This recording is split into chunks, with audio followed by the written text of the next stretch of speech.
What if I told you that the outcome of the Battle of Gettysburg, the pivotal moment of the American Civil War, could have depended on one frantic caution, a caution that was dismissed, forgotten, and almost vanished from history? Imagine this. It is July 2nd, 1863. The destiny of a country is poised on a knife's edge. Amid the turmoil, a single Confederate general identifies a deadly weakness in the strategy, a hidden route to triumph that no other officer is bold enough to pursue. Over 10 years later, in a confidential letter, General John Bell Hood at last discloses the alarming reality, a prohibited caution he attempted to offer, and the obstinate leadership that quieted him. Why was Hood's appeal refused? What did he notice that others overlooked? And in what way could this single choice have transformed all we understand about Gettysburg? Keep watching, because in this video, we are deciphering the mysteries of Hood's 1875 letter, a record so shocking it questions everything you believed you knew about America's most savage battle. If you believe you understand Gettysburg, reconsider. This is the tale they always intended to conceal from you, and when it concludes, you will be doubting history itself. Let us begin, but before we start, please like and subscribe to our channel to help our community grow. When we consider the Battle of Gettysburg, a few names instantly spring to mind: Pickett, Hancock, Meade, McLaws, Longstreet.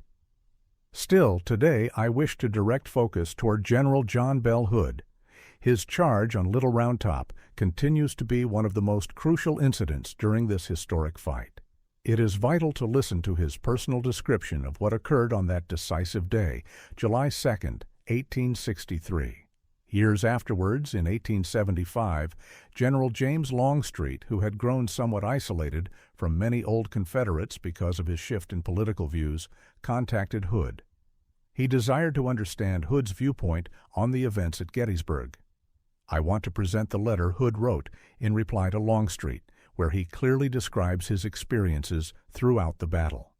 I reached the heights of Gettysburg with my staff just after sunrise on the morning of July 2nd. As I stated previously, my division started to march into an open field close by. Here the men were permitted to stack their weapons and pause for a time while we waited for further instructions from our commanding officers. Not far away, during the first hours of that same morning, we were involved with Generals Lee and A.P. Hill as we intently watched the placement of the Federal forces.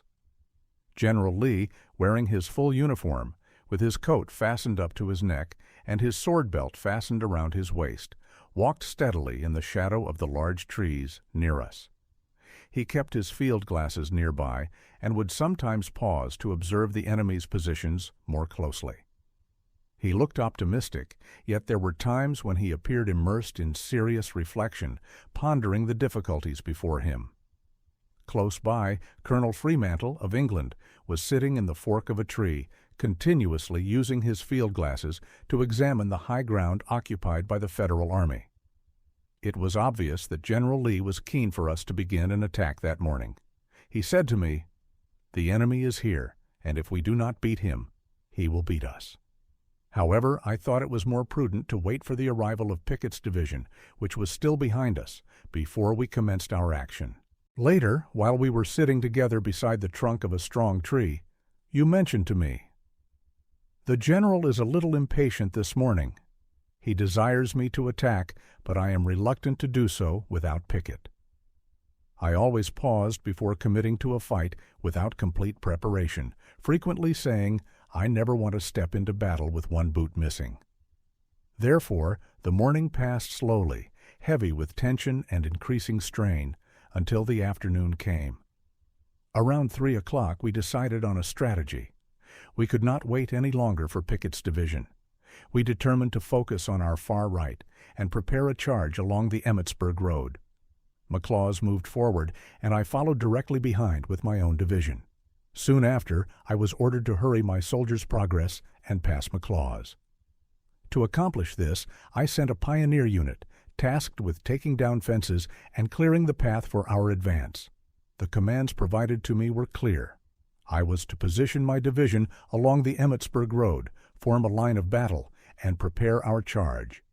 However, before getting to the Emmitsburg Road, I chose to send several of my most reliable Texas scouts. Their mission was to locate the enemy's farthest left flank. They quickly came back, informing me the enemy's flank rested on Round Top Mountain. They stated that the terrain was clear, allowing us to move through a wooded pasture around Round Top and hit the enemy's side or back. They also said that Federal supply wagons were heavily concentrated behind their lines, making them vulnerable to a strike from that direction. Upon arriving at the Emmitsburg Road, I acted without delay. I positioned 1 or 2 artillery batteries and began firing, ready to engage the enemy and alter the battle's course.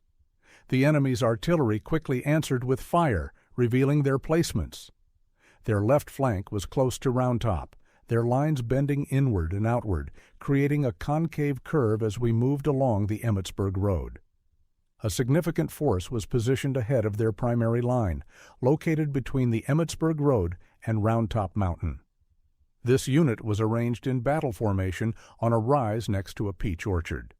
I realized that to follow orders and advance along the Emmitsburg Road, I had to first engage and drive back this forward battle line.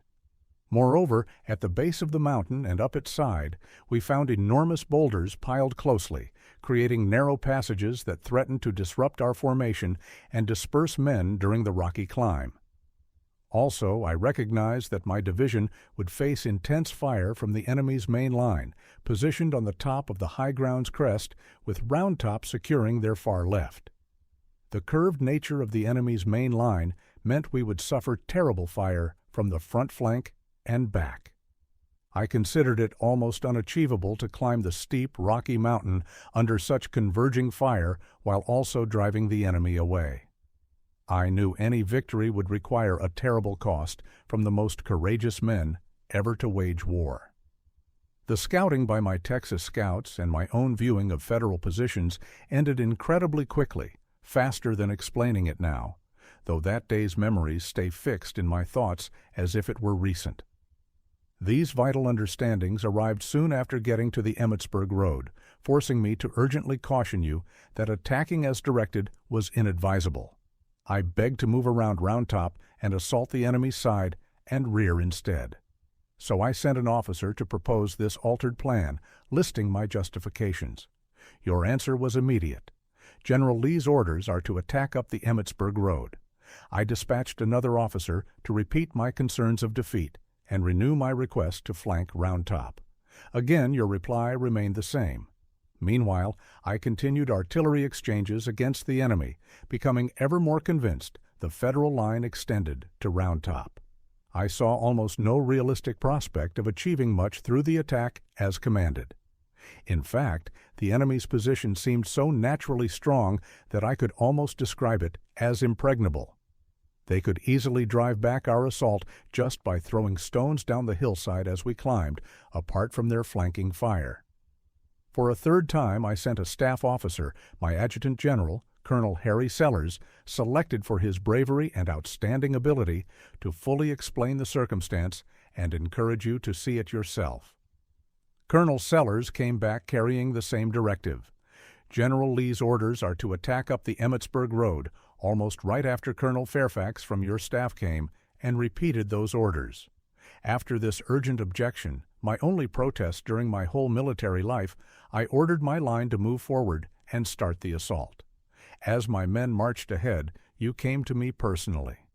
In our short discussion, I again expressed my worries and disappointment over being refused the opportunity to flank Round Top. You emphasized that we must follow General Lee's orders. I then advanced my line under severe fire.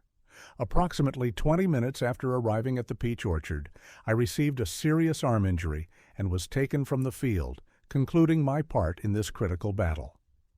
As I lay on the stretcher being carried away, I felt deep sorrow in my heart and soul, fearing for my courageous soldiers, who composed one of the most excellent divisions in that renowned army. I strongly felt that, had I been allowed to maneuver around Round Top Mountain, we would have taken that ground and overwhelmed the enemy. I remain respectfully yours, J.B. Hood. John Bell Hood exists as one of the most famous generals whose narrative I discover intensely fascinating. He is a complicated historical personality, and I plan to create more videos exploring his private life, yet his charge at Gettysburg persists as one of the war's most well-known incidents. Devil's Den and Little Round Top remain two of the most legendary locations of the Battle of Gettysburg, famous for the fierce and bloody fights that occurred there. The attacks at these sites rank among the Civil War's most vicious contests, characterized by furious fighting and immense losses. What makes these events even more significant is the personal account of General John Bell Hood, providing a special view into the battle. Crucial to remember is Hood's testimony being written more than a decade after the war ended. This gap raises questions. Can we completely trust his memories? Did he remember events exactly as they occurred? Human recollection is naturally fallible, with specifics often changing or disappearing with time. Hood never wrote down his thoughts immediately after the battle, throwing further doubt on his story. Still, his letter to General James Longstreet remains a captivating look into his experiences during one of the war's decisive moments. Hood's thoughts also illuminate the perspective of a Confederate general struggling with battlefield confusion and the responsibilities of command. His expressive words and genuine feeling vividly portray the desperate conditions faced by soldiers that day. Sadly, John Bell Hood died in New Orleans just 4 years after composing this powerful letter. His life and military heritage continue to intrigue historians and Civil War experts equally. What if Hood's caution had been listened to? Might the path of Gettysburg in history have been altered? His letter provides a rare individual look into a battle still enveloped in secrecy and controversy. What is your opinion?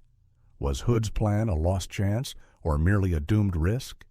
Share your views below and keep watching as we reveal more concealed tales from history's greatest battles.